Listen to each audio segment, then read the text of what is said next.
25 papabot.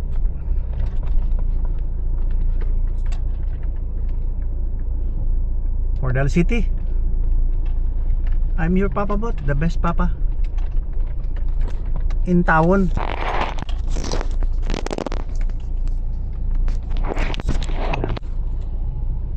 Video login lang, reality and journey of papabot,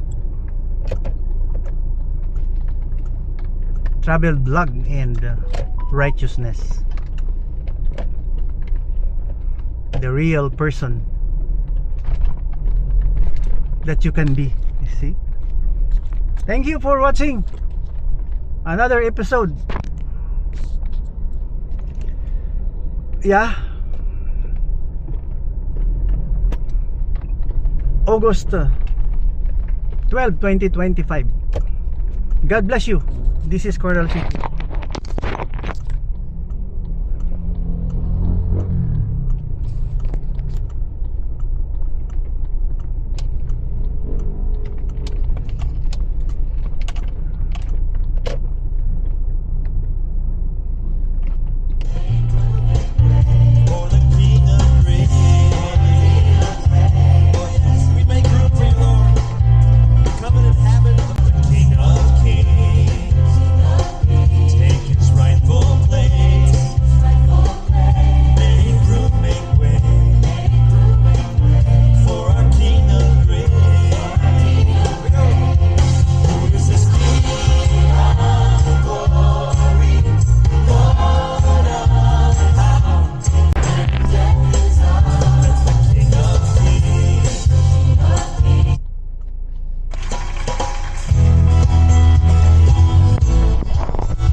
Yeah, ito yung si Papa Bot nagsasabi ng God bless you uli. Peace be upon us all. Oh, yan.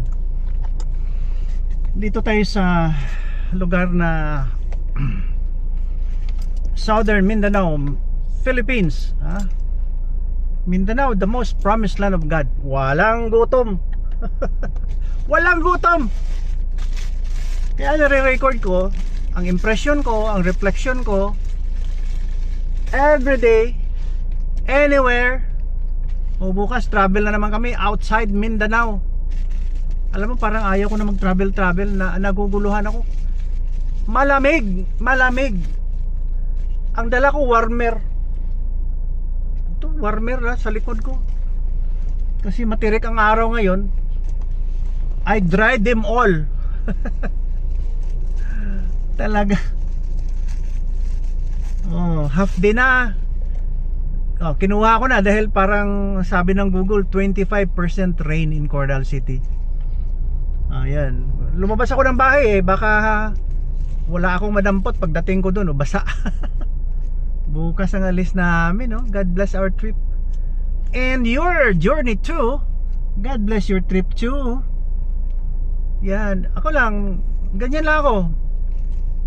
Kailangan life, speaking life and blessing, hindi yung curse. Kaya pag may nagagalit sa akin, aywan ko kung may nagagalit, hindi ako personal. Yung aking narrative hindi personal. Ganito kagabi nakinig ako kung paano ang Prime Minister ng Israel nagsasabi na palitan natin yung gobyerno ng Hamas, yung hindi lang radikal. Yung gobyerno ba na hindi araw-gabi nagdadasal na mamatay ang lahat ng Jewish people? Hindi naman makatao yan. Kahit sino pang God mo, kahit na sino pang Diyos mo or Panginoon mo na hateful, hindi yan maganda. You're inciting to rebellion. Nagsastruggle daw sila, defensive daw sila defense position daw sila, resistance, may resistance daw sila. the extent na gusto nilang patayin ng lahat ng Jewish people and non-Muslim. Oh my goodness, that's hateful government. Kaya kahit sabihin nyo pa may Palestinian state, pareho lang ng Iran, may state naman ng Iran nation na rin yan the same principle. Kahit na walang state sila, ang sa isip nila ay pumatay. Dangerous na plan dahil naudyok. Somebody taught them, tinuruan sila na ito magandang gagawin, alisin ang Jewish people. Kaya sabi ni Netanyahu, palitan na natin ang government nyo dyan sa Gaza. Yung hindi nagbabalak na gumawa ng libo-libong tunnel na naman para makaabot doon sa kapitbahay. Alam mo yung paggawa pala ng tunnel yan, forced labor yan, kawawa yung mga citizen nyo and then you planted hate in your hearts that you don't want to live side by side with other people because of your wrong God on fake prophet. Ito, nagsasabi lang ako ng totoo. Ayaw ko kasi ng ganyan kasi advance na tayo. Ako matanda na, 67 na sa itong taon na ito. Hanggang ba mamatay ako kung may hate ako sa kapwa? Natutuwa kaya ang Panginoon ko? Ang gumawa sa akin natutuwa? Hindi naman Kaya balikan natin ang history. Thousands of years nandyan na rin yung mga Jewish people, mga Hebrew, ang Judaism nandyan na yan, nakaukit na yan sa mga relics, mga artifacts. Kahit na sa Saudi Arabia may mga discovery na doon na nandun din ang mga Jewish people na inaapi, ganyan, inaapi hanggang ngayon. Lahat-lahat kakalabanin na ang Israel.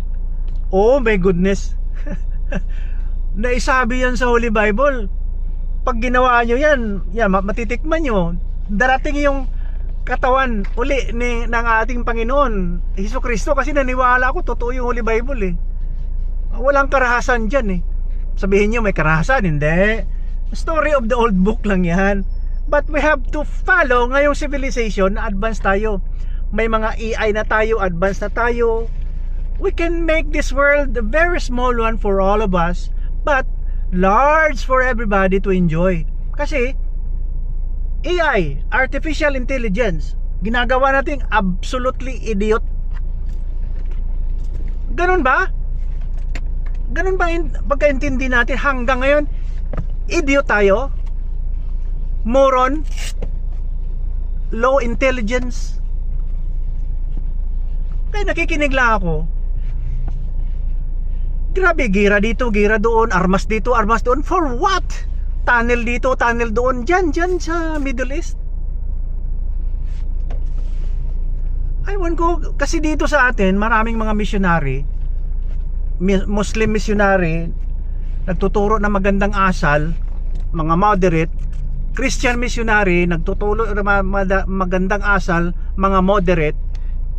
Kung may magso-terror kaya tayo, babawi tayo, gagayahin natin yung ginawa doon na kalaban nila ang Jewish people.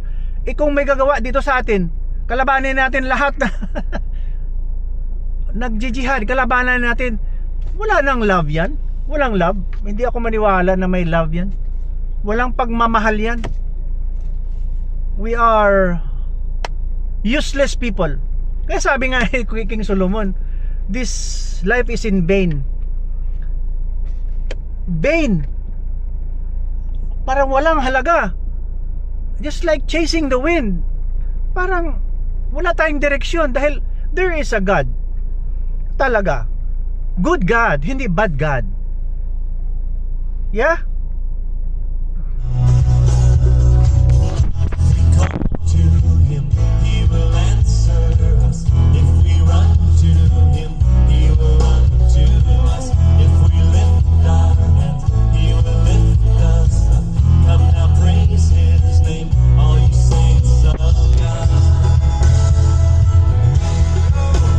Nalalagin ko lang itong video na ito dahil para sa atin lahat, I'm not showing rebellion or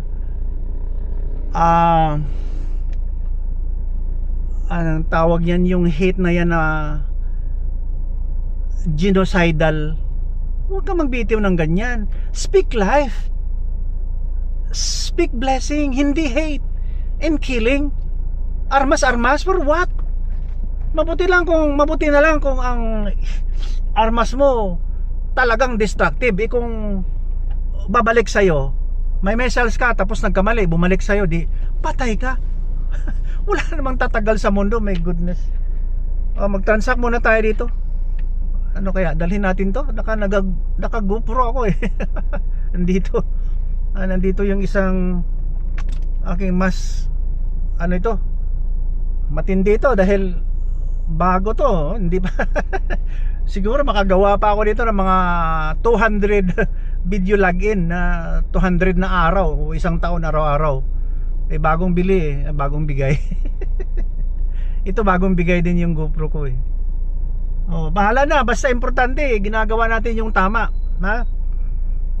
I don't care as long as we are doing good for humans. Nandito lang tayo para nagsasalita. Kasi minsan we are makikilala tayo sa mga lumalabas sa ating bunganga. Kung hindi tayo nagsasalita, sabihin nyo pa na action speaks more than words. Tama naman, but if one picture